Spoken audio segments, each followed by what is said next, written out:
siswa itu siapa saja yang memiliki smartphone agar bisa dijadikan ketua kelompok sebagai penerima dan penyampaian informasi dari guru yang telah diberikan melalui sosial media WhatsApp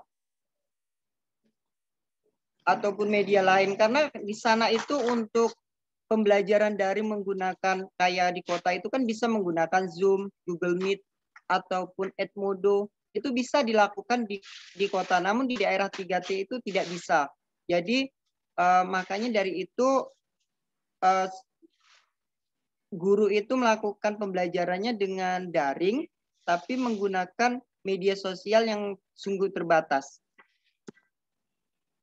Kendala yang dihadapi di daerah 3T itu yang dominan itu yang pertama itu jaringan internet.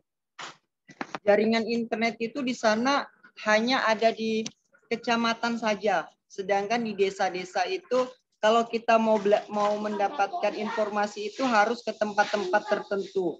Seperti kalau daerah saya itu saya harus ke jembatan terlebih dahulu agar untuk mendapatkan jaringan. Tidak bisa di rumah. Kalau di rumah itu tidak bisa mendapatkan jaringan internet. Jadi belajarnya bukan belajar di rumah, tapi kami belajar di jembatan untuk mendapatkan materi yang diberikan oleh gurunya.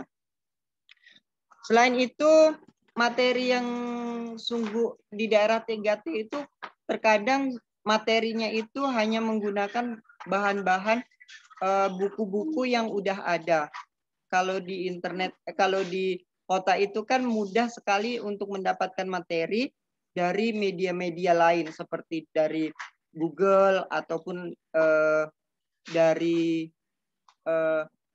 guru satu dengan guru yang lain. Kalau di daerah 3T yang tempat saya ini sungguh minim untuk materi-materinya. Yang selanjutnya itu kemampuan guru. Kalau ini kemampuan guru itu guru yang ada di situ itu bukan guru yang semuanya melek akan teknologi. Ada yang tidak melek akan teknologi. Jadi mereka itu untuk mengemas untuk pembelajaran itu ya seapa adanya gitu. Jadi kalau misalnya mau ngirimkan WhatsApp itu materinya bukan dalam bentuk PPT ataupun dalam bentuk itu. Biasa terkadang itu dalam bentuk foto, ya udah dikirim. Terusan atau tulis tangan, ini soal atau ini materi yang harus dibahas. Jadi di foto tinggal dikirim lewat WhatsApp, nanti baru disampaikan. Dan di sini juga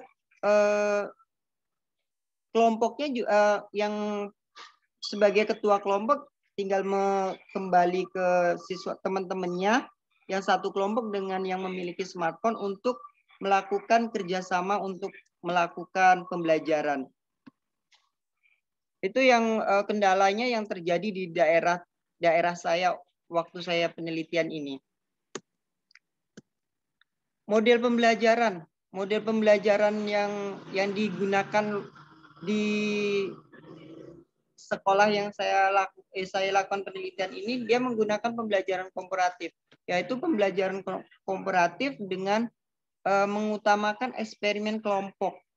Jadi tadi itu yang saya katakan bahwa yang punya smartphone itu membuat kelompok beranggota 4-6 orang itu yang mempunyai smartphone, namun sesuai dengan tempat tinggal terdekat dari siswa tersebut. Jadi misalnya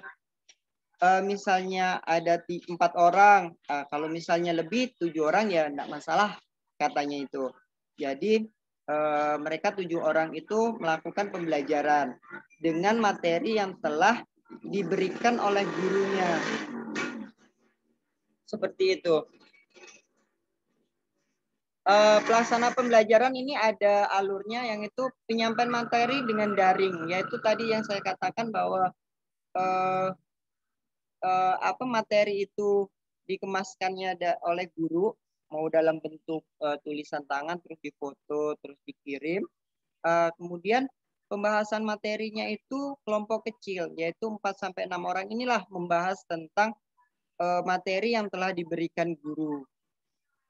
Untuk setelah menyelesaikan pembahasan materinya, ini guru memberikan tugas atau kuis itu juga melalui daring, yaitu sejenis misalnya lewat ketikan, habis itu diberikan lagi ke siswa, ke ketua kelompok masing-masing. Kemudian ketua kelompok memberikan kuis tersebut kepada teman-temannya yang satu kelompok. Jadi setelah dikerjakan oleh masing-masing siswa itu, kemudian dikumpulkan lagi ketua kelompoknya. Terusan dikirimkannya lagi kepada gurunya. Seperti itu seterusnya sampai pembelajaran itu telah usai. Maksudnya materi itu telah usai. Di sini peran guru itu dalam maupun daring maupun luring, itu peran guru itu sangat penting karena guru harus memfasilitasi proses terjadinya pembelajaran untuk mengenai pemahaman siswa, karena di sini siswa juga tidak mungkin bisa tahu dengan sendirinya tentang materi-materi yang telah diberikan oleh gurunya. Mohon maaf, waktunya 10 menit, 1 menit. Oke, Bu. Inilah sehingga peran guru sangat penting dalam pelaksanaan pembelajarannya. Dalam pembelajaran yang daring ini dapat disimpulkan bahwa pembelajaran daring ini tidak bisa dilakukan di daerah 3T itu tidak bisa dilakukan sepenuhnya karena itu terkendala dengan masalah jaringan, sehingga perlunya pembelajaran luring juga dilakukan di daerah yang saya teliti. Terima kasih, Bu. Cukup sekian. Terima kasih waktunya Ibu Tresia Yunia. Baik, terima kasih sama-sama Pak Soleh. Jadi Pak Soleh sudah memaparkan materinya tentang pentingnya kombinasi begitu ya antara pembelajaran daring dan luring kalau di daerah 3T. Baik, terima kasih. Ini sebenarnya yang kedua adalah Pak Esan, tapi kok saya tidak melihat Pak Esan di Zoom ya. Apakah operator saya menemukan Pak Esan atau yang lain? Ada yang melihat Pak Esan di ruangan Zoom kita ini? Sepertinya tidak ada ya. Belum ada, baik. Operator saya menjawab belum ada. Kalau begitu akan saya serahkan saja langsung ke Bu Desi. Silahkan Bu, dicoba lagi untuk share screen-nya. Pelan-pelan saja, tidak usah terburu-buru, nggak apa-apa Bu. Ya, baik Bu. Share.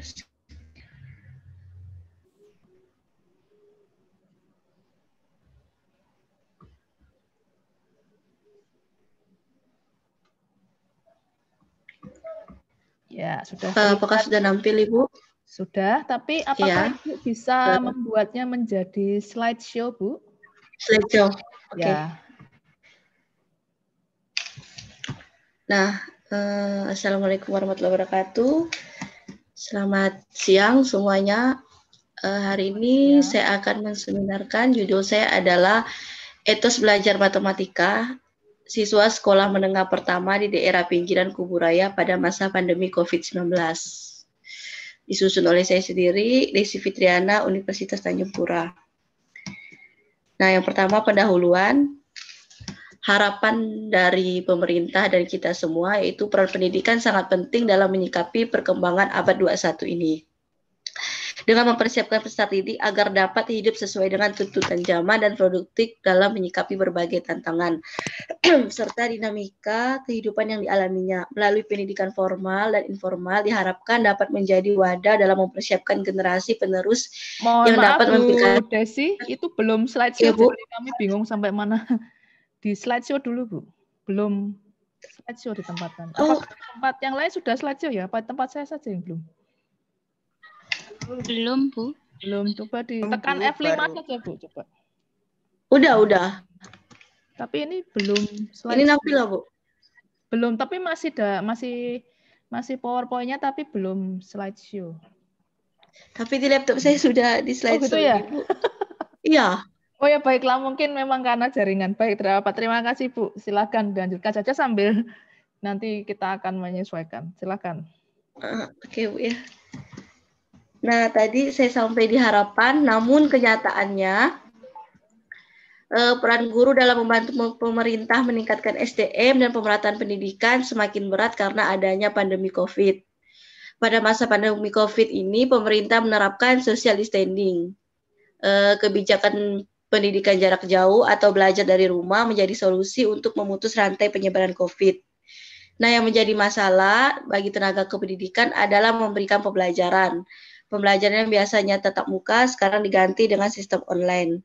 Hal ini memberikan dampak negatif terutama di daerah-daerah pinggiran seperti di daerah pinggiran kuburaya.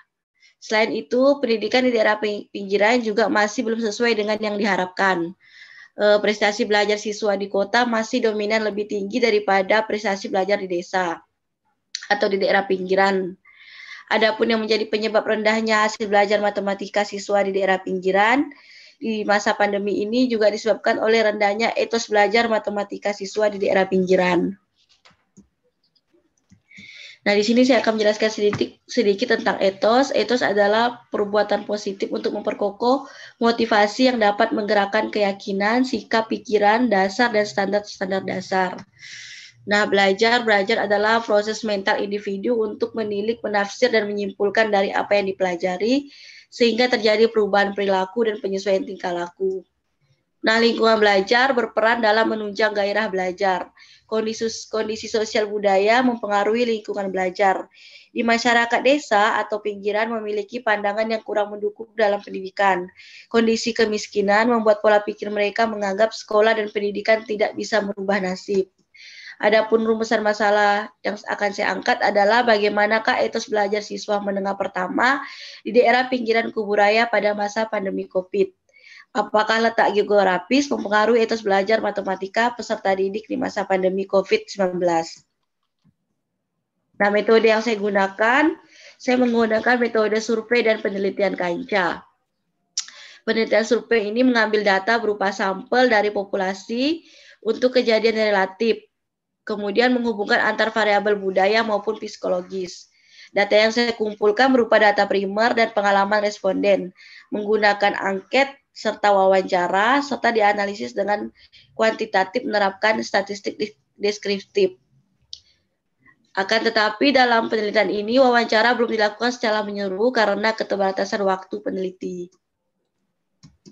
Nah, sampel yang saya menggunakan sampel dari 4 desa dari 3 kecamatan. Adapun keempat desa tersebut, Desa Mekar Baru dan Sungai Ambanga, Kecamatan Sungai Raya. Desa Kuala Ambawang, saya ambil Kecamatan Sungai Ambawang, dan Desa Kuala Mandor B, Kecamatan Kuala Mandor B. Setiap kecamatan dipilih 2 sekolah memiliki salah satu kriteria sebagai berikut. Sekolah memiliki akses yang cukup jauh dari pusat kecamatan, dilihat dari letak geografis. Kemudian sekolah memiliki akses yang dekat dari pusat kecamatan, dilihat dari letak geografis.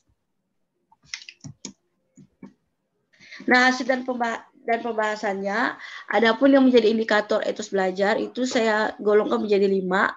Hasrat dalam belajar atau kita namakan gairah belajar atau motivasi belajar, kemudian tanggung jawab, kemandirian belajar, aktivitas, dan upaya menghadapi tantangan atau sikap berani. Nah, gairah belajar di sini saya memiliki ada 5 indikator. Pertama, perasaan senang, perhatian, ketarikan, keterlibatan siswa. Dari hasil survei saya, rata keseluruhan mereka berada di persentase 5,75%. Jawaban rata-rata di Bu Desi, saya salah ya. Apakah slide-nya bisa digeser saja ke bagian hasil? Karena kami kesulitan, itu masih dari tadi masih di bagian pendahuluan ya. Oh, iya, jadi saya...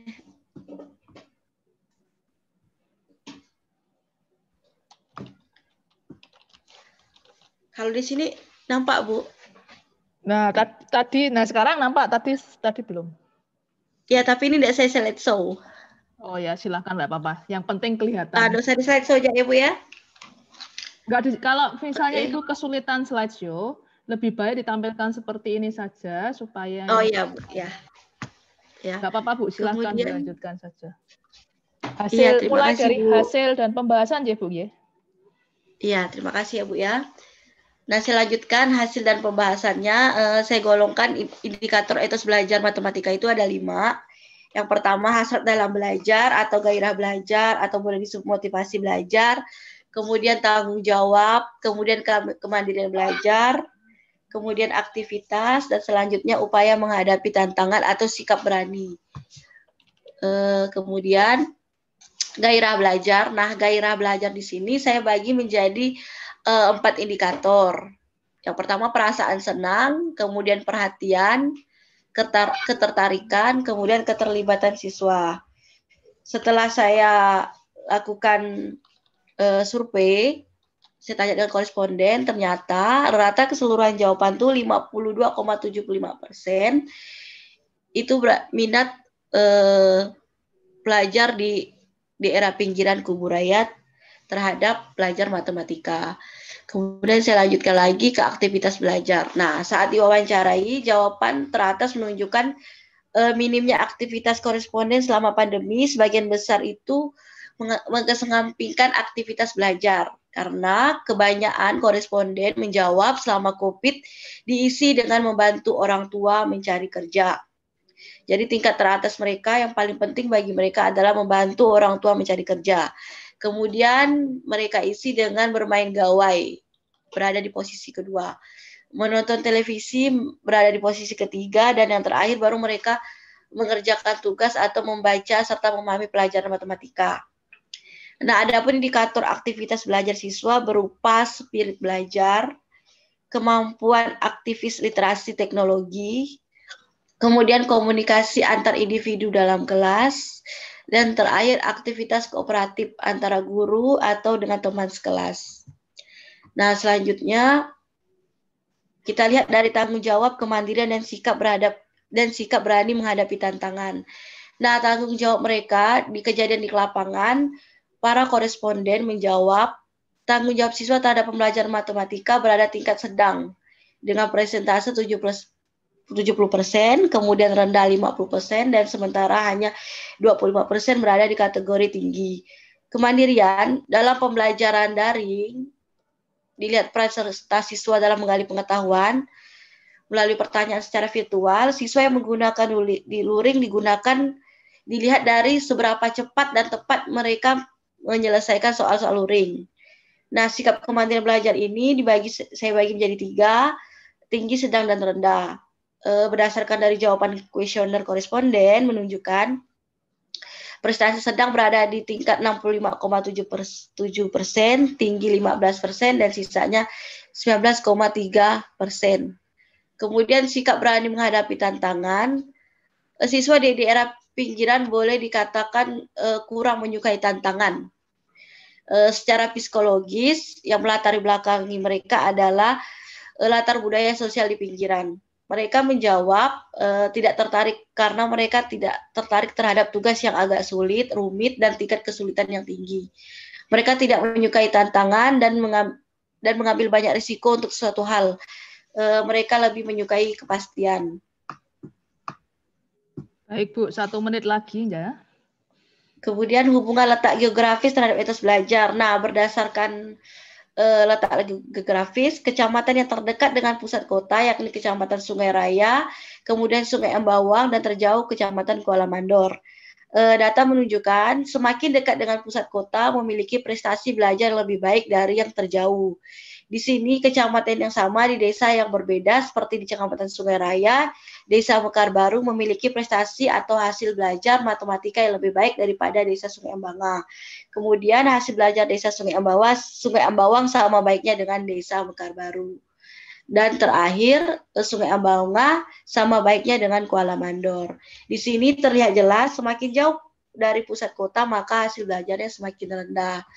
Adapun kesimpulan dan saran, nah, etos belajar siswa dapat dilihat dari beberapa aspek. Yang ada pertama hasrat dalam belajar matematika, kemudian aktivitas, tanggung jawab, sikap berani, dan kemandirian. Berdasarkan wawancara dan angket peneliti, simpulkan etos belajar siswa di daerah pinggiran pada masa pandemi COVID berada pada kategori sedang di daerah Kubu Raya. Hal ini berdasarkan aspek-aspek yang diukur, yakni hasrat berada di kategori sedang, aktivitas sedang, tanggung jawab sedang, serta sikap berani dan kemandirian belajar berada pada tahap sedang. Nah, letak geografis juga memiliki pengaruh terhadap etos belajar siswa. Berdasarkan penelitian, pada kecamatan yang sama, di desa berbeda terjadi perbedaan etos belajar. Artinya status sosial berbanding lurus dengan etos belajar. Sekian dan terima kasih dari saya. Baik, terima kasih Bu Desi. Mungkin saya perlu lagi memastikan bahwa tadi poinnya adalah etos belajar itu dipengaruhi oleh letak geografis dan status sosial ya Bu ya? Iya Bu. Ya, baik. Jadi saya tidak salah tangkap. Baik, terima kasih Bu Desi atas presentasinya. Nah, sekarang kita akan menuju ke terima kasih Bu. Bu Kintan. Silakan Ibu Kintan. Baik, terima kasih Bu Yunia. Saya akan coba membagikan slide.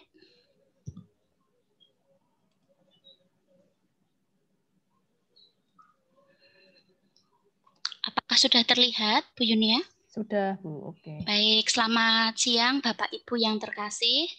Izinkan saya memaparkan hasil penelitian sederhana yang saya lakukan terkait dengan pembelajaran sains tingkat sekolah dasar di Papua.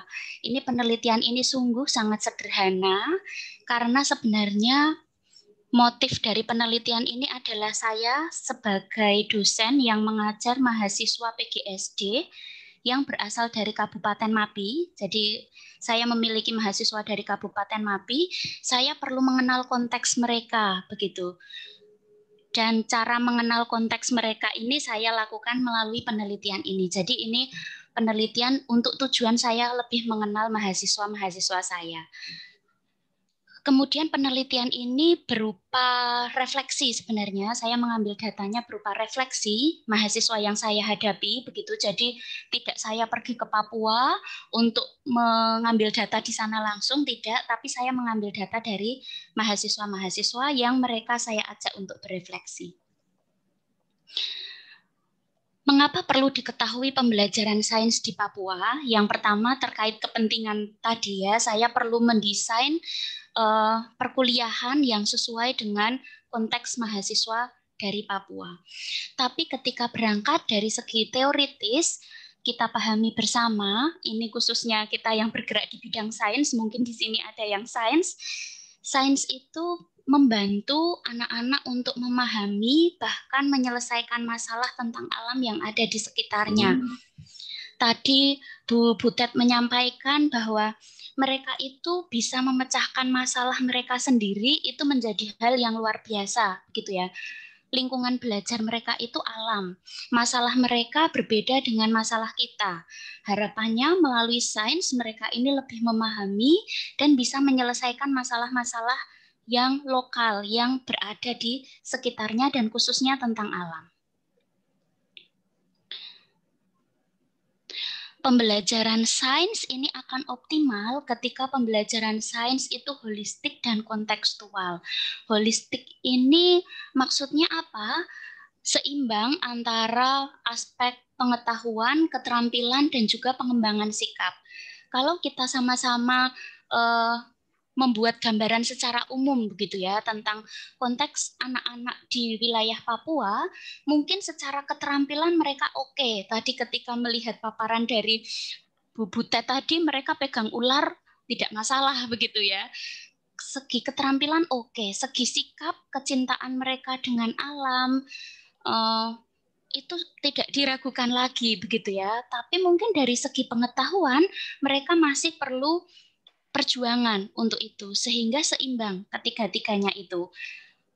Kalau ketiga-tiganya seimbang, mereka akan terbantu lebih menyelesaikan masalah tentang alam ini dengan lebih optimal. Jadi tidak mudah ditipu begitu ya, istilah mudahnya begitu ya. Kemudian di sini guru bisa berperan untuk menjadi penggerak awal.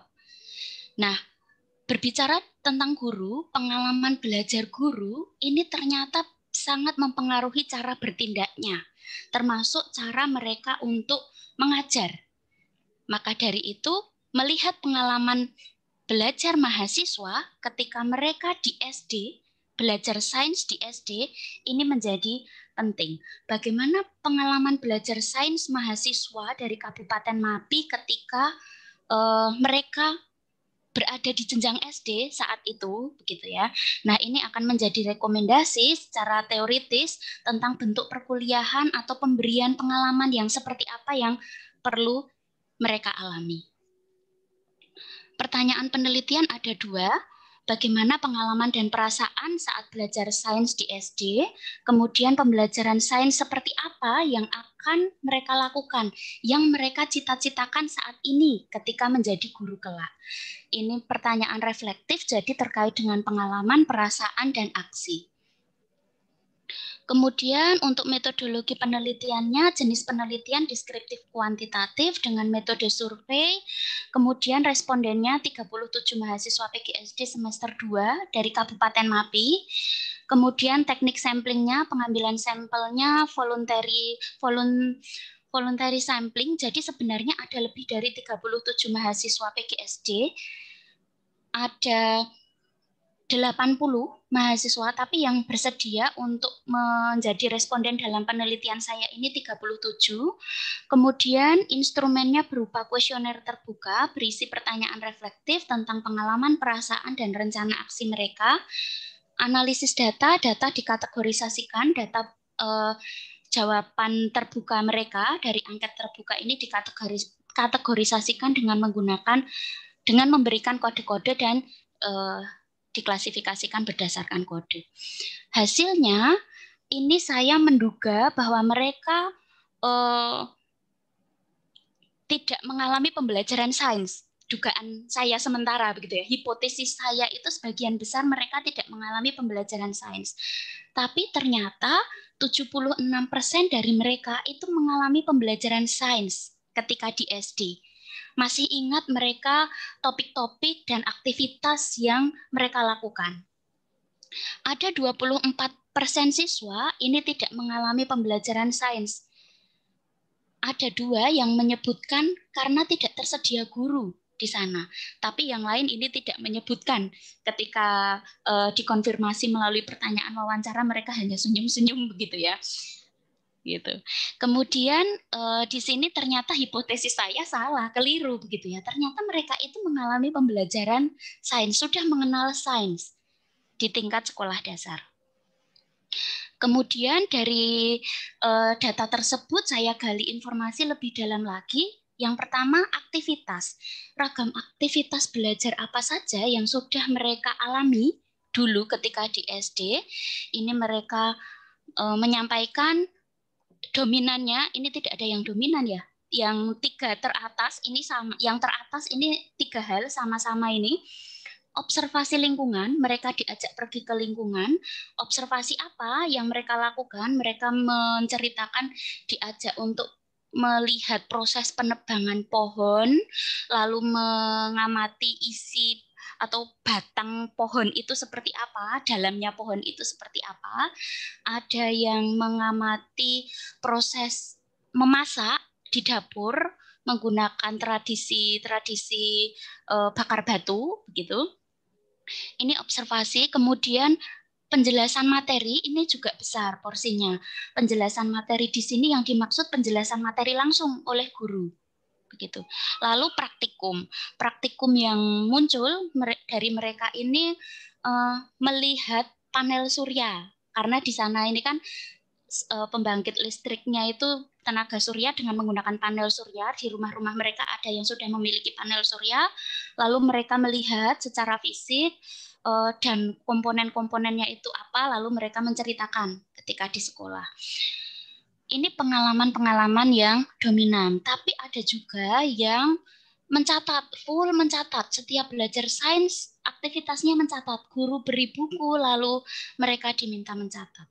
Simulasi ini muncul satu orang menyatakan simulasi, artinya guru menunjukkan alat tertentu. Saat itu guru menunjukkan rangkaian listrik sebenarnya ya. Jadi ada baterai dan kabel sederhana, kemudian yang lain adalah pemberian PR atau tugas untuk mengerjakan soal-soal. Jadi guru masuk, diberi soal, mereka pulang membawa soal-soal itu. Nah, kalau dari pengalaman mereka, ini ada 2 kelompok begitu ya. Ada yang student center learning dan teacher center learning. Ada yang sudah melibatkan siswa untuk aktif belajar, seperti observasi, praktikum, simulasi, tapi juga ada yang transfer materi, transfer konsep, misalkan penjelasan materi, proses mencatat, dan pemberian tugas ini. Kemudian ketika ditanya tentang perasaan mereka itu bagaimana, ini yang berani untuk mengungkapkan perasaan ini 11 mahasiswa, maaf, 11 gitu ya, jadi 22 mahasiswa, 11 itu mereka senang, artinya mengalami perasaan positif, 11 itu mengalami perasaan negatif, begitu. Senang itu ketika mereka belajar atau kontak dengan alam. Lalu ada juga yang melakukan praktek, ada juga yang senang ketika hitung-hitungan, saat itu hitung-hitungannya mudah. Gitu. Ada yang merasa nyaman karena gurunya tidak galak, tidak pernah memukul. Ada yang merasa bersemangat karena harus melakukan praktikum. Tapi ada juga yang kecewa. Kecewa ini karena materinya banyak sekali, karena nilainya jelek. Kemudian ada juga yang tidak tertarik, ini karena belajarnya tentang tumbuhan terus, tidak ganti-ganti topiknya gitu ya, banyak rumus. Ada yang lelah, ini karena mencatat, banyak catat gitu. Jadi ada juga yang merasa kesulitan, ini karena banyak rumus dan merasa takut. Ini perasaan mereka, jadi seimbang juga ini, ada yang senang, ada yang sedih juga. Kemudian pembelajaran sains yang dicita-citakan oleh mereka itu apa? Berdasarkan pengalaman yang ada.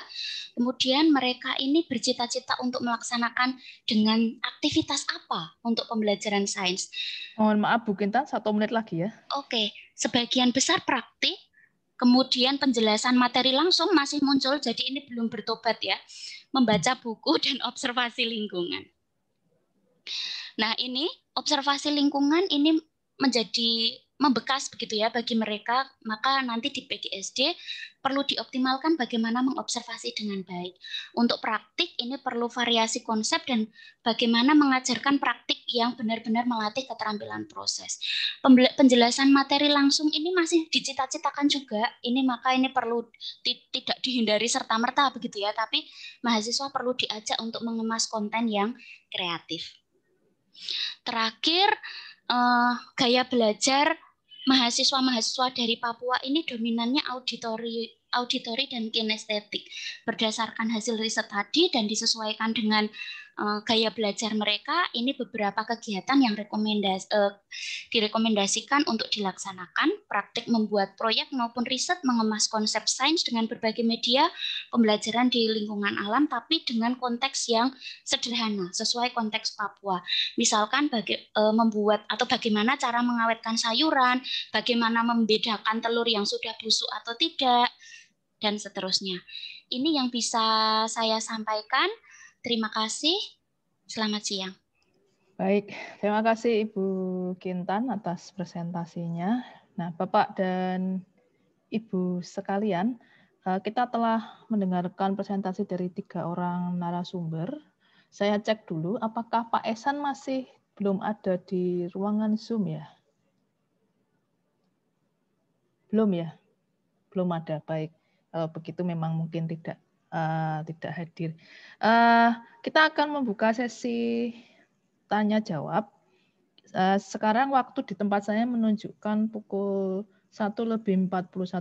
Kita punya waktu kurang lebih sampai pukul 2 untuk Bapak dan Ibu mengajukan pertanyaan kepada para pembicara yang sudah tadi mempresentasikan materi.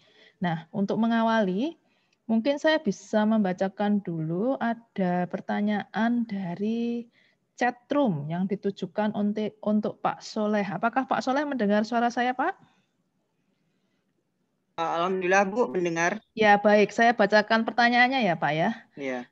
Pertanyaan ini dari Ibu Kintan. Ibu kita yang bertanya, apakah Pak Soleh sempat memperoleh data tentang bagaimana guru yang Bapak wawancara itu memberikan masukan atau memberikan feedback begitu ya terhadap tugas yang dikumpulkan oleh siswanya, begitu Pak. Jadi apakah guru yang diwawancarai yang Bapak jadikan narasumber itu sempat mengatakan bagaimana caranya memberikan masukan terhadap tugas-tugas yang dikerjakan oleh siswa, begitu Pak? Oke.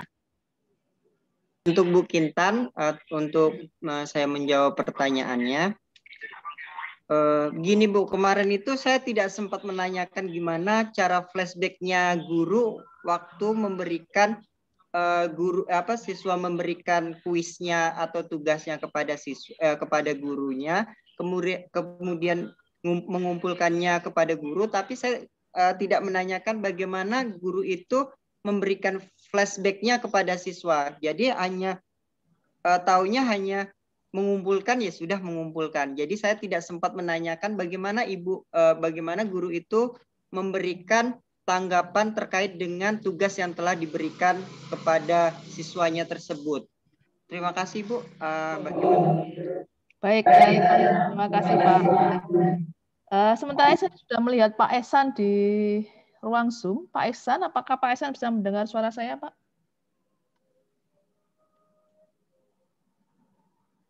Pak Ehsan?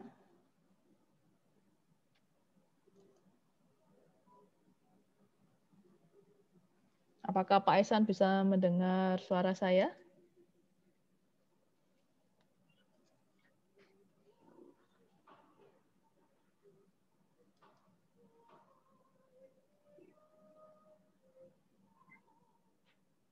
Pak Ehsan, apakah bisa mendengar suara saya?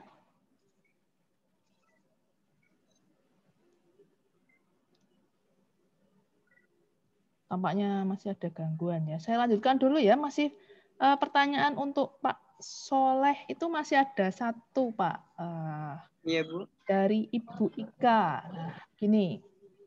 Jika dalam pembelajaran lalu siswanya mengalami kesulitan dalam memahami materi, apa yang akan dilakukan oleh guru? Apakah ada implementasi teknologi selain memakai WhatsApp? Selain memakai WhatsApp ya Pak ya? Iya. Apakah ada? Iya, kalau untuk teknologi mereka itu menggunakan WhatsApp aja Bu. Selain WhatsApp, namanya telepon itu juga namanya teknologi. Jadi mereka itu kalau misalnya dia tidak paham terkait dengan materinya, mereka itu menelpon gurunya Bu. Menelpon gurunya melalui waktu dia dalam keadaan sedang diskusi dengan teman-temannya. Tadi kan saya katakan bahwa pembelajaran selain daring, dia juga melakukan pembelajaran secara luring, di mana ada diperkelompokkan sesuai dengan tempat tinggalnya, jarak tempat tinggalnya. Karena di tempat saya itu Bu, satu dengan yang satunya, siswa satu dengan yang satunya itu bukan secara berdekatan. Jadi ada yang maksudnya jauh-jauh. Jadi ada 2 orang lebih di satu daerah, nanti ada lagi di daerah lain. Yaitu waktu kegiatan itulah mereka waktu diskusi mereka kalau tidak paham mereka menghubungi dari gurunya, ataupun waktu terjadinya gurunya itu melakukan pembelajaran secara luring. Maksudnya ada waktunya di mana guru itu ke tempat siswanya ataupun ada ke sekolahannya juga, Bu. Oh, baik. Tapi kalau teknologi hanya WhatsApp hanya saja, WhatsApp ya? Dengan telepon pulsa aja, Bu. Oh, begitu. Iya, telepon Bu. Manual begitu manual, ya, ya, Bu. Meskipun udah pemerintah memberikan jaminan bahwa kota itu gratis kota, namun di daerah saya juga kota itu tidak terlalu berfungsi untuk kegiatan pembelajaran. Maksudnya hanya untuk dipergunakan untuk WA aja, Bu. Karena di daerah saya itu kan untuk Zoom aja tidak bisa. Untuk Google Meet juga Bapak tidak ada bisa. Di daerah mana ya? Di daerah Teluk Batang, Kabupaten Kayong Utara, itu saya masih ada di pelosoknya lagi, Bu. Saya harus ke kecamatan terdekat, yaitu Kecamatan Seponti untuk mendapatkan sinyal yang kuat, ataupun di tempat di saya itu ada jembatan itu penghubung antara dusun satu dengan dusun yang satunya lagi, itu di situ ada di situ sinyal untuk 4G, Bu. Tapi kalau di rumah-rumah kita itu jangankan sinyal, Ibu, untuk telepon manual aja kami tidak bisa gitu. Ya, tidak dapat sinyal gitu. Baik, Ya. terima kasih Pak Soleh atas penjelasannya. Nah, Terima kasih, Bu. Ini Pak Esan sudah siap tampaknya. Pak Esan, apakah bisa mendengar suara saya, Pak Esan? Ya, bisa, Bu. Maaf tadi saya terlambat soalnya. Oh, baik. Apakah Bapak bisa sudah siap untuk mempresentasikan materinya, Pak? 10 menit waktunya. Sebentar ya, Bu. Saya siapkan dulu ya. Ya, Atau sambil menunggu Pak Esan, apakah ada Bapak Ibu yang ingin bertanya kepada Bu Kintan atau Bu Desi tadi? Bisa langsung atau ditanyakan lewat chat room. Silahkan. Sambil menunggu Pak Esan share screen-nya. Sementara mungkin bisa dituliskan dulu di chat room jika Bapak dan Ibu ingin menanyakan sesuatu.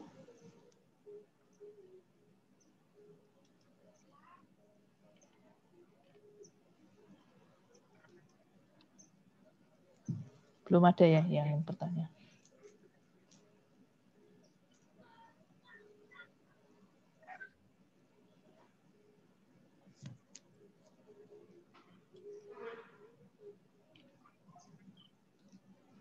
Dipersilahkan Bapak Ibu. Pertanyaannya tidak harus pertanyaan yang rumit, pertanyaan yang sulit, pertanyaan sederhana mungkin bisa membantu Kan kita. ada seminar nasional. Baik, ini Pak Esan, sampun. Bentar ya, Bu. Saya cari filenya dulu.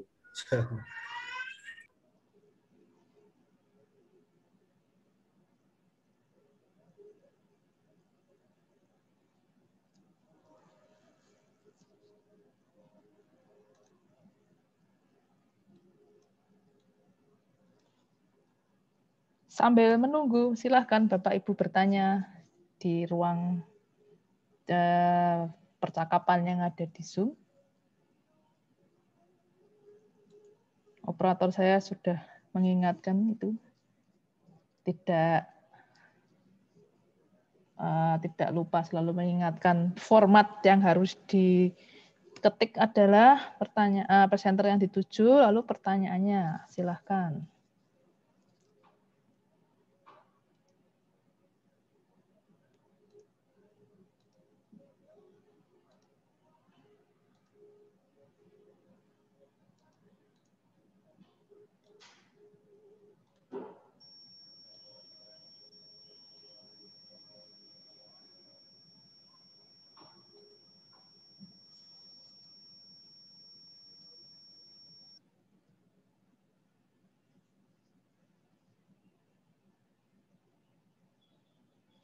Baik.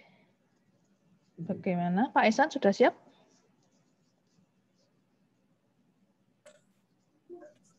Oke, baik Bu.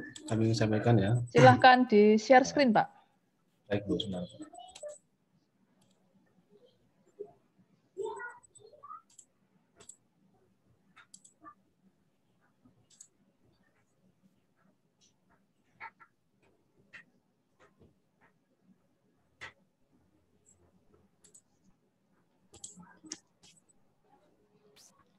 Nah, baik Bapak Ibu, ini adalah presentasi dari Pak Esan. Silahkan Bapak. Bapak memiliki waktu kurang lebih 10 menit ya, sampai pukul 2.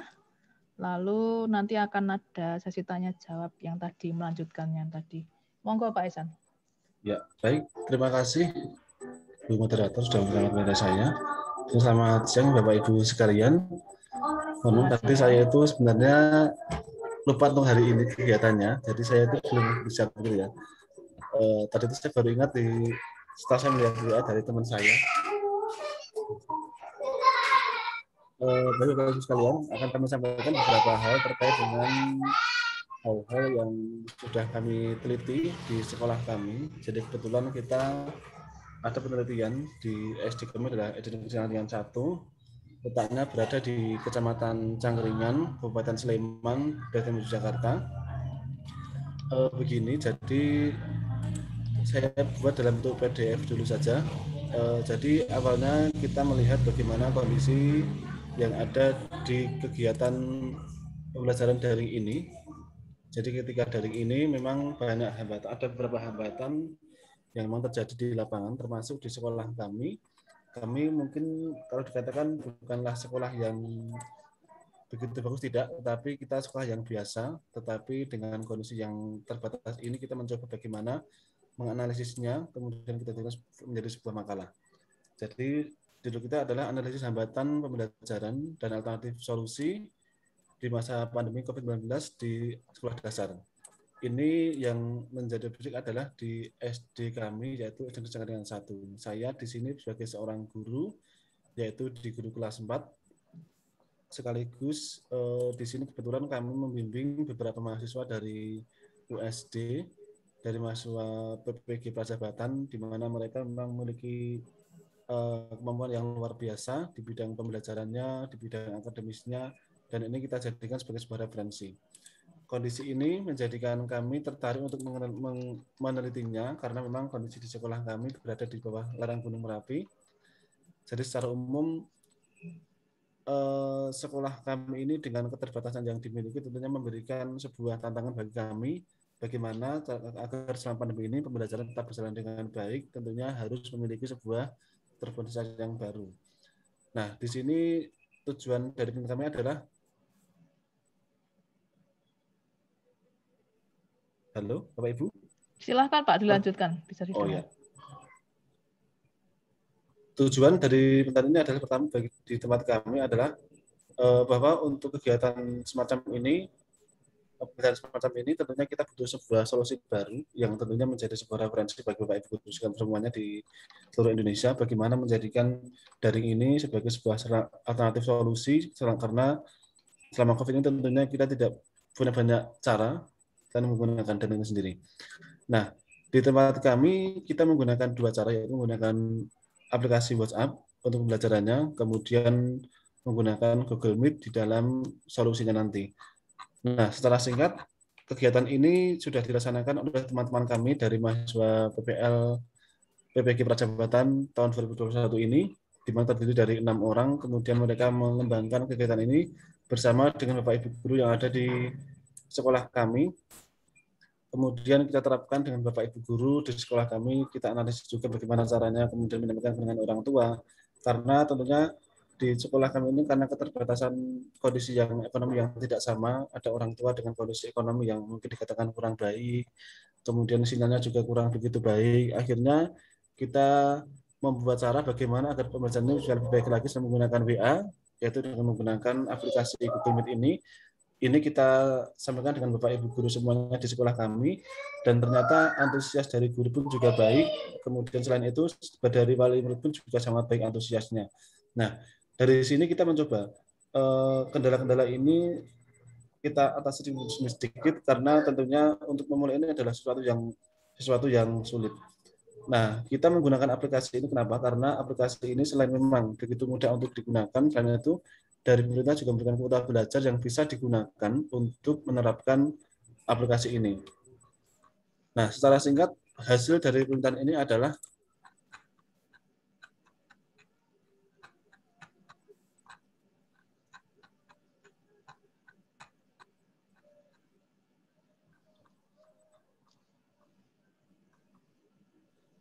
dari penelitian yang sudah dilakukan dapat dikatakan bahwa kendala yang dihadapi guru selama pandemi adalah beragam. Keterbatasan penguasaan guru dalam menggunakan aplikasi baru menjadikan pembelajaran menjadi membosankan dan kurang inovatif.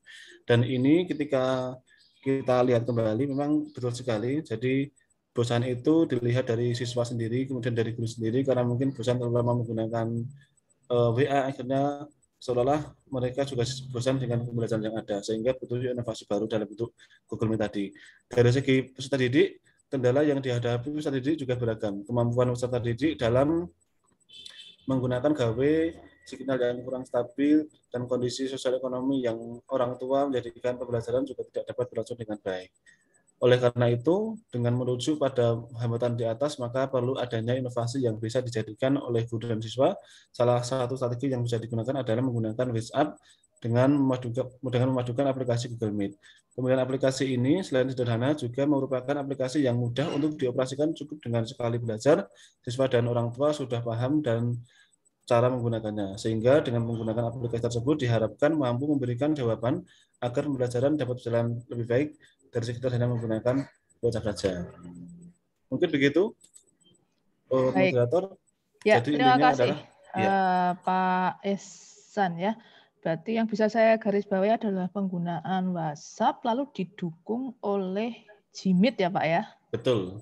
Ya, betul. baik. Jadi memang yang paling mudah dan paling sederhana bisa langsung dikuasai dan setiap orang punya itu pasti WhatsApp ya Pak ya? Iya. Nah, baik. Terima kasih Pak Ihsan atas presentasinya. Apakah kita masih punya waktu nih? Tadi karena Pak Ihsan presentasinya cukup singkat ya, hanya 5 menit. Kita masih punya waktu 10 menit Bapak Ibu sekalian. Jika ada Bapak Ibu yang ingin bertanya kepada Pak Ihsan maupun kepada Bapak Bu Desi atau Pak Soleh lagi atau Bu Kintan. Nah, ini tampaknya ada pertanyaan untuk Ibu Desi. Bu Desi, apakah suara saya bisa terdengar, Bu? Halo, Ibu Desi. Iya. Suara saya terdengar, Bu? Terdengar. Baik, ada pertanyaan untuk Ibu dari Ibu Ika ya. Saya akan bacakan. Tadi Ibu Desi menyampaikan bahwa responden, artinya responden Ibu ya, cenderung memilih akses gawai atau akses gadget dulu dibandingkan belajar dan mengerjakan tugas. Jadi lebih senang main HP atau main komputer mungkin ya daripada belajar dan mengerjakan tugas. Nah, Bu Ika bertanya, menurut Ibu Desi, jika hal ini berlangsung terus-menerus, apa akibatnya? Lalu apakah ada solusi supaya etos belajar itu meningkat, Bu? Gitu. Begitu. Iya, terima kasih dengan pertanyaannya. Kalau misalnya ini berlangsung terus-menerus, maka akibatnya belajarnya pasti prestasi belajarnya menurun, otomatis nilainya menurun, minat belajar matematikanya juga menurun, otomatis semakin merendahkan hasil belajar atau prestasi belajar di daerah pinggiran kuburaya.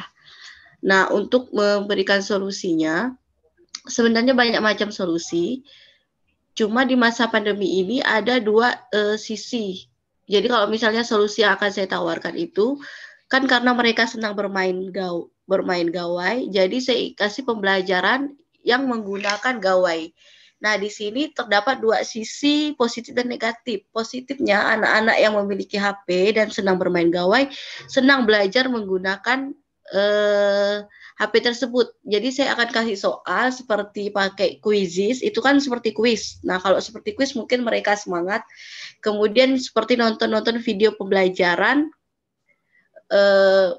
yang istilahnya yang dimodifikasi, mungkin mereka akan tertarik untuk belajar. Nah, sisi negatifnya, tidak semua anak yang saya teliti itu memiliki gawai. Nah, itulah jadi problemnya di daerah pinggiran kuburaya. Sebagian besar mereka tidak memiliki HP. Yang tidak memiliki HP larinya tadi ke menonton televisi. Kemudian bagaimana upaya peningkatan etos belajar? Nah, kalau di sekarang ini sistemnya saya pergi ke sebuah istilahnya saya pergi ke satu-satu anak tadi. Kalau di sekolah saya terapkan seperti itu. Berhubung saya guru matematika, jadi saya tahu anak-anak yang berkendala tadi, saya pergi ke rumahnya masing-masing untuk memberikan pembelajaran. Nah, karena yang saya teliti itu bukan hanya sekolah saya sendiri, sampai saat ini saya hanya menawarkan dua solusi tadi. Kalau yang bermain gawai dikasih dengan media Quizizz, tapi di satu sisi lain yang tidak mempunyai HP menjadi kendala. Sekian dan terima kasih. Itu jawaban saya, Bu.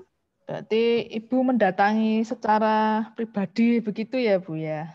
Ya, kebetulan karena saya guru matematika di sekolah yang saya teliti juga, Bu. Oh ya, baik. Terima kasih. Semoga menjawab pertanyaannya Bu Ika. Nah, ini di chat room ada pertanyaan untuk Pak Esan. Pak Esan bisa mendengar suara saya, Pak? Bisa, Bu, bisa. Baik. Ibu Kintan bertanya, Pak Esan. Saat berjumpa dalam jimit, ya, ketika anak-anak menggunakan jimit, menurut Bapak atau apa yang sudah Bapak lakukan, gitu ya, kegiatan apa yang sebaiknya dilakukan dan cocok untuk anak SD kelas 4 ya Pak ya? Apakah dilakukan aktivitas fisik dari rumah, dijelaskan materi lewat jimit, atau kegiatan yang seperti apa Pak? Itu pertanyaan Ibu Kintan. Iya, baik. Terima kasih, Ibu. Jadi secara singkat di sekolah kami itu awalnya kita mengajari orang tua, mengajari siswa agar bisa menggunakan aplikasi Google Meet itu sendiri. Jadi dari nol kita ajari orang tua, mendampingi anak-anak mereka, ketika mereka belum bisa, datang ke sekolahan kita ajari satu persatu. Dan ini kita dibantu oleh teman-teman dari mahasiswa Sanata Dharma juga. Nah, di dalam kegiatannya, seperti biasa, kita awalnya kita menggunakan grup WA kelas ini untuk menyampaikan hari ini kita belajarnya apa. Misalkan bulannya bulan Januari misalnya bulan Februari masuk di tema 7 kelas 4. Nah, itu misalkan ketika masuk di tema itu materinya apa, maka kita sampaikan. Anak-anak, hari ini kita menggunakan Google Meet. Materinya adalah ini, nanti kalian siapkan buku kalian, buku tema 7, halaman sekian, pembelajaran yang kesekian, seperti itu. Nah, kemudian setelah melihat itu tadi, anak-anak kemudian diarahkan. Mereka diberikan link Google Meet-nya untuk ikut di kegiatan tadi. Nah, di sana aktivitas yang kita sampaikan adalah bagaimana agar anak itu satu memahami konsepnya dulu. Konsep kita sampaikan kepada anak-anak, kemudian sambil kita menyampaikan bagaimana kepada mereka ketika di rumah dan sebagainya. Secara umum kegiatan itu kita sampaikan materinya apa, termasuk bagaimana memberikan sedikit evaluasi. Karena evaluasi ketika kita menggunakan aplikasi dari BA itu terkadang banyak dari pekerjaan itu yang terkadang nilainya malah tidak sesuai dengan yang diharapkan, atau mungkin nilainya itu tidak sesuai dengan kondisi yang seperti biasanya. Nah, kemudian dengan evaluasi yang sederhana ini, anak kita tanyakan bagaimana misalnya tentang materi listrik. Nah, anak hari ini kan belum tentang materi yang hari ini. Nah, kita coba mereka memberikan pertanyaan sederhana tentang keseharian mereka seperti apa. Nah, kemudian ketika anak itu sudah memberikan respon yang cukup baik, kemudian anak sudah cukup paham, nah disitulah kita memberikan penguatannya. Nah, di sini terkadang itu kita punya kendala yang memang beragam. Jadi dalam waktu kita meet-nya itu cuma 2 jam, 1,5 jam, cuma 2 jam. Selama waktu itu terkadang anak itu untuk bertahan selama 1 jam saja, itu sesuatu yang luar biasa. Jadi harus kita kembali, kita kontak kembali mereka. Jadi anak itu ketika sudah mungkin 1,5 jam itu sudah, kemudian mereka keluar sendiri. Kita hubungi lagi menggunakan WA. Ayo kalian lagi menggunakan WA lagi. Nah, menggunakan Google lagi. Nah, dengan demikian terkadang kendala ini banyak sekali permasalahannya. Terkadang dari sinyalnya sendiri, kadang sinyalnya kurang bagus. Bahkan mungkin karena belum ada kuota belajar, akhirnya kuotanya pun juga habis, dan macam-macam. Dan ini menjadi sebuah tantangan kami juga. Nah, dengan demikian konsep utama dari Meet ini adalah bagaimana anak itu kemudian diberikan materi yang istilahnya sesuai dengan KD esensialnya yang ada pada buku guru dan buku satu sendiri. Selain itu, diberikan tambahan materi yang kira-kira anak itu umum mengetahui sesuai dengan keseharian mereka masing-masing. Nah, untuk yang di rumah ini tentunya aktivitas mereka tentunya mereka berada di rumah sendiri. Nah, bagi orang tua ini yang mungkin karena suatu hal misalnya ekonomi tidak kurang baik atau mungkin HP-nya cuma ada satu. Nah, ini bersama dengan Bapak Soleh tadi, kita mengelompokkan mereka yang berdekatan dengan tempat tinggal mereka itu kita jadikan satu. Jadi tempat kami itu ada 9 anak. Anak yang sedikit ini ternyata juga tidak mudah untuk mengelolanya menggunakan begini sendiri karena dengan beragam kemampuan mereka, beragam ekonomi juga, akhirnya kita buat mereka itu sesuai dengan ya berdekatan dengan tempat tinggal mereka masing-masing, kita dekatkan dengan rumahnya, dan ketika ada anak yang tidak memiliki HP atau mungkin beberapa orang tua bekerja, maka mereka mengikuti teman yang punya HP dekat dengan tempat tinggal mereka untuk ikut bergabung di HP mereka. Begitu Ibu untuk pencerahan dari kami. Jadi sharing gitu ya Pak ya? Betul Bu. Ya baik. Pembelajaran daring tapi juga ada luringnya karena ketemu temannya. Betul. Berarti mungkin sama seperti tadi Pak Soleh ya, ada daring, kombinasi, luring, karena Betul. ada interaksi dengan teman. Baik, terima kasih. Ya. Apakah Bu Kintan masih ingin ada yang ditanyakan atau merasa ada sesuatu yang masih ingin diklarifikasi dari jawaban Pak Ihsan, Bu Kintan? Sudah cukup, Bu. Wah, oke. Bapak dan Ibu sekalian, kita masih punya waktu 3 menit sebenarnya. Apakah masih ada yang ingin ditanyakan kepada Pak Soleh, kepada Bu Desi, kepada Pak Ihsan, maupun kepada Bu Kintan? Jika ada satu pertanyaan lagi mungkin.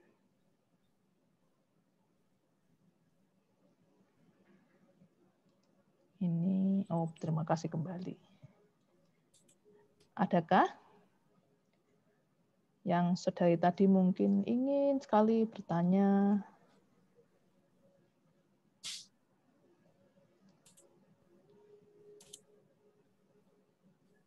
Monggo, silahkan. Masih 3 menit.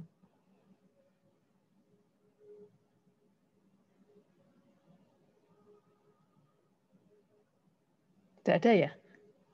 Kayaknya semua sudah ngantuk ini. Baik, kalau memang tidak ada, benar-benar tidak ada, mungkin ada beberapa poin yang bisa kita simpulkan ya dari presentasi keempat narasumber tadi, bahwa pembelajaran pembelajaran daring secara full daring itu mungkin memang tidak bisa sepenuhnya dilakukan kalau kita berada di daerah-daerah yang 3T. Gitu. Karena keterbatasan jaringan, keterbatasan kemampuan fasilitas, kemampuan juga. Nah, hal-hal yang perlu dilakukan guru ya berarti selain memaksimalkan gadget atau teknologi yang dimiliki, juga berarti harus mengkombinasikan dengan pembelajaran luring sebaik mungkin. Gitu kan ya, mengingat bahwa kondisi kita juga tidak mungkin untuk melakukan luring secara full, maka pintar-pintarnya guru yaitu merancang pembelajaran yang kalau mungkin bisa kita istilahkan itu blended gitu ya, campur antara daring dan luring. Nah, mungkin itu poin pentingnya mengenai bagaimana caranya, alatnya apa, teknologinya apa, itu akan sangat ditentukan oleh keadaan geografis dan demografis masing-masing dari kita. Yang di kota mungkin lebih bahagia karena tidak mengalami kendala itu. Gitu ya Bapak Ibu ya. Baik, terima kasih. Sudah pukul 2:10. Terima kasih pada para pembicara hari ini, Ibu Kintan, Pak Soleh, Bu Desi, juga Pak Ihsan. Juga terima kasih kepada Bapak Ibu peserta yang sudah berkenan untuk masuk ke ruang 8 ini. Saya moderator ruang 8. Tadi saya lupa memperkenalkan diri ya.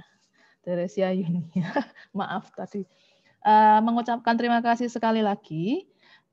Setelah ini, Bapak dan Ibu bisa langsung meninggalkan ruangan Zoom ini, tidak perlu kembali lagi ke ruangan Zoom besar, karena akan langsung ditutup di sini. Lalu sertifikat dan sebagainya, itu akan disampaikan melalui email. Gitu kalau saya nggak salah ya. Sebentar, operator saya. Oh ya, ini ada presensi yang bisa ditandatangani, silahkan. Di chat, apakah Bapak Ibu sudah melihat? Di chat ada belum, presensi? Bu. Belum, Bu. Coba saya lihat dulu, Bu. Belum, Bu. Oke, bentar. Belum ada. Belum ada, Bu. Ya, sebentar kan saya. Sudah ada, Bu, ini, Bu. Sudah? Sudah dikeluar. Sudah di-share oleh operatornya. Ya, baik. Silakan Bapak Ibu menandatangani, nggak bisa ya, mengisi dulu presensinya, lalu setelah itu kita bisa menutup sesi kita ini. Mohon diisi untuk sertifikat dan sebagainya. Saya mau nanya, Bu. Ya, silakan Pak Soleh. Ini, Bu, ini kan saya penulisnya 3 orang. Itu gimana, Bu? Mungkin yang akan diberi sertifikat pembicaranya saja ya. Saya tidak tahu. Nanti akan saya tanyakan ke panitia ya Pak ya. Cuma nanti Bapak tuliskan saja di presensinya itu nama Bapak. Siap, Bu. Terima kasih, Bu. Ya, baik. Sudah Bapak dan Ibu presensinya? Apakah ada yang belum? Ini kok Pak Aisan ada di waiting room lagi? Pak Aisan, apakah sudah masuk kembali ke ruang Zoom? Oke, sudah, Mas. Tadi sinyalnya kurang bagus. Ya, baik Pak. Ada link presensi di chat. Apakah Bapak bisa melihatnya atau perlu saya share lagi? Oke, bisa, Bu. Silahkan diisi dulu ya Pak ya sebelum kita tutup. Nanti sambil menunggu Bapak Ibu presensi, mungkin kita bisa screenshot untuk ruang 8. Operator, apakah bisa minta tolong di screenshotkan? Semua bisa dinyalakan sebentar, lalu kita akan... Ini istilahnya foto bersama, begitu ya. Foto bersama zaman sekarang itu kayak gini. Baik. Operator sudah siap ya? Kita akan foto bersama. Mbak operator saya, apakah bisa dikasih tanda? Bisa di-unmute dulu lalu dikasih tanda? Supaya bisa mulai sama-sama. Halo? Ya, silahkan. Ya. Mungkin yang belum on cam bisa on cam terlebih dahulu. Nah, yang belum on cam operatornya itu kayaknya. Baik, silakan kita on cam dulu lalu akan diberi tanda oleh operator untuk mengambil foto bersama. Ya. Dihitung ya?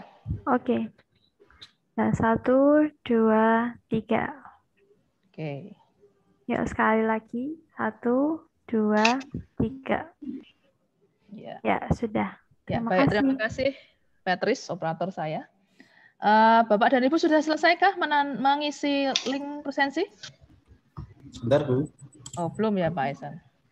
Baik, Bapak dan Ibu, setelah mengisi link presensi, berarti acara kita sudah selesai karena sudah di foto juga. Segala kelengkapan sertifikat itu akan disampaikan melalui email Bapak Ibu masing-masing oleh panitia. Jadi nanti silahkan ditunggu saja email sertifikatnya. Begitu. Nah, saya akan menutup sesi ini.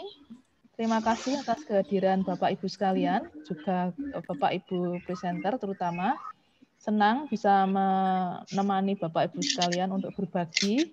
Semoga kita bisa berjumpa lagi lain waktu dalam acara yang sama dengan topik yang lebih menarik.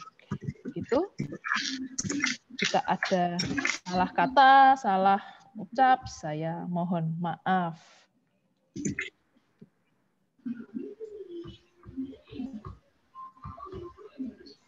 Sebentar, ini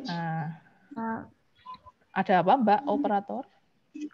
Apakah, mohon maaf, sepertinya belum tersave tadi. Oh, gimana dia? Maaf semua yang sudah saya pencet, tapi mungkin... Baik, kita akan foto lagi, untung belum meninggalkan ruangan. Baik, silakan dihitung ya. Ya, bentar. Ya, yuk. 1, 2, 3. Oh, bentar. Boleh menyalakan on cam dulu? Sudah toh? Semua sudah? Belum ada yang belum? Belum. Ya, 1, 2, 3. Sekali lagi. Bentar. Ya, 1, 2, 3. 1, 2, 3. Ya, sudah.